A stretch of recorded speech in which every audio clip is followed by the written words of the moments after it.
प्रेक्षकांनो, ठरलं तर मग या मालिकेच्या आजच्या भागामध्ये आता इकडे घरातील सर्वजण हे प्रतिमाबद्दलच विचार करत असतात. तेव्हा सुमन म्हणते, पण प्रतिमा वहिनीची अशी स्मृती कायमची कशी जाऊ शकते? मला हे कळतच नाहीये.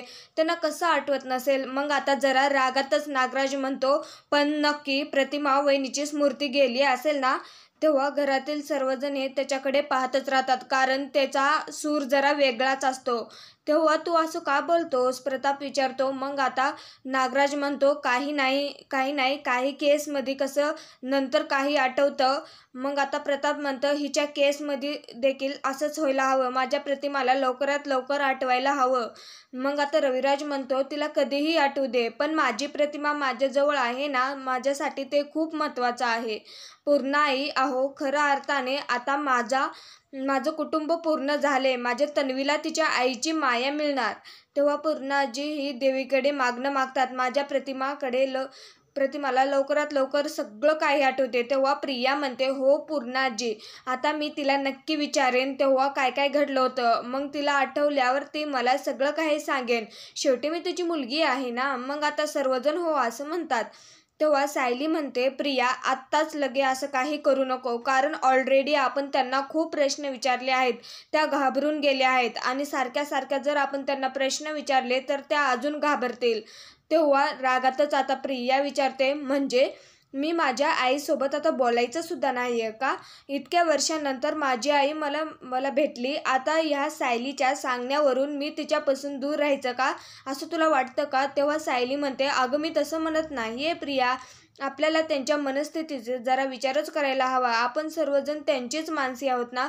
मग जोपर्यंत त्यांनी आपल्याला स्वीकारत नाही तोपर्यंत आपण थोडी वाट बघायला हवं, बाकी काही नाही. त्यानंतर आता प्रिया आता रागातच म्हणते, पूर्ण आजी हे बघ, ह्या सायलीला तू समजव हा, कारण तिला प्रसंगाचं जरा देखील गांभीर्यच नाही.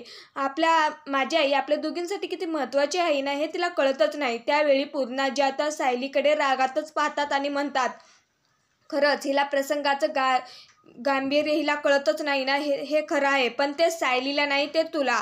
असं म्हणून आता प्रियाला ते चांगलीच उच्चलबांगडी करतात तिची. आता पूर्णाजी रागातच तन्वीला म्हणतात, तुला प्रसंगाचं गांभीर्य नाही अगं तन्वी, तुझ्या आईला त्रास होऊ नये या सारखी साधी गोष्ट तुला कशी कळत नाही?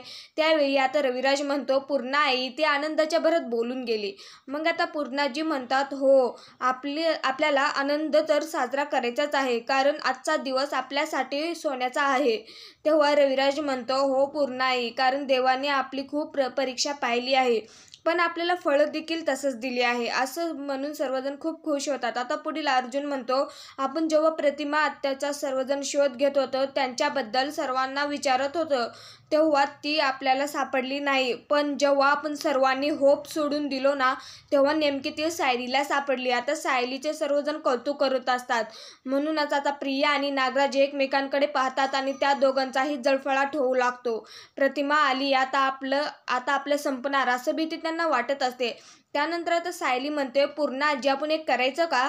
त्यांना जे काही आवडतं आपण ते करायचं, म्हणजे त्यांच्या ज्या सवयी होत्या ना अगोदर आपण त्या पुन्हा त्यांच्या बाबतीत करायचं, म्हणजे त्यांना थोडं आठवेल आणि त्यांचं मन देखील प्रसन्न होईल. मग आता पूर्णाजी म्हणतात, ही आयडिया चांगली आहे. आपण एक काम करू, जेव्हा उद्या पूजा असेल ना तेव्हा त्याला तिथे यायला सांगू, म्हणजे तिला किती छान वाटेल. मग आता हे सगळं काही त्यांना आठवेल का अगोदरचं, असं सायली विचारते. तेव्हा पूर्णाजी म्हणतात, लगेच नाही आठवणार. त्यानंतर पूर्णाजी पुन्हा म्हणतात की उद्या सगळं काही प्रतिमाच्या आवडीचं जेवण झालं पाहिजे घरामध्ये. मग आता सुमन आणि सायली हो. त्यावेळेस कल्पना म्हणते, प्रतिमाच्या आवडीनिवडी आता बदलले असतील का? त्यावेळेस अश्विन म्हणतो, त्या अलिबागच्या मंदिरामध्ये तिला काय खायला पहिला मिळत असेल का माहिती. त्यावेळेस आता प्रिया म्हणते, मी आईची सर्व काही काळजी घेईल, तिच्या खाण्यापिण्याची तुम्ही काळजी करू नका. मग आता कल्पना म्हणते, अगं प्रिया तूच नको काळजी करू, उलट कारण सायली आणि मी आहोत ना काळजी करायला, आम्ही दोघीही घेऊ तिची काळजी. त्यावेळी सायली आता पूर्णाजींना शब्द देते, पूर्णाई तुम्ही अजिबात काळजी करू नका, मी प्रतिमा त्यांना कधीही दुखवणार नाही आणि कधीही काही कमी पडू देणार नाही. तेव्हा सर्वजण आता कौतुकाने सायलीकडे पाहू लागतात. मात्र प्रिया आणि नागराजचा जळफळाटच उठतो.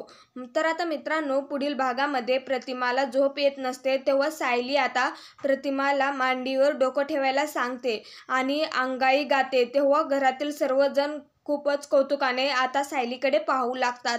त्यावेळी प्रतिमाला अगदी गाढ झोप लागते. ते पाहून सर्वांच्या डोळ्यात आनंद अश्रूचे येतात. असंच आपल्या मालिकेचे पुढील भाग पाहण्यासाठी आपल्या चॅनलला सबस्क्राईब जरूर करा. धन्यवाद. भेटूया अशा एका नवीन भागात.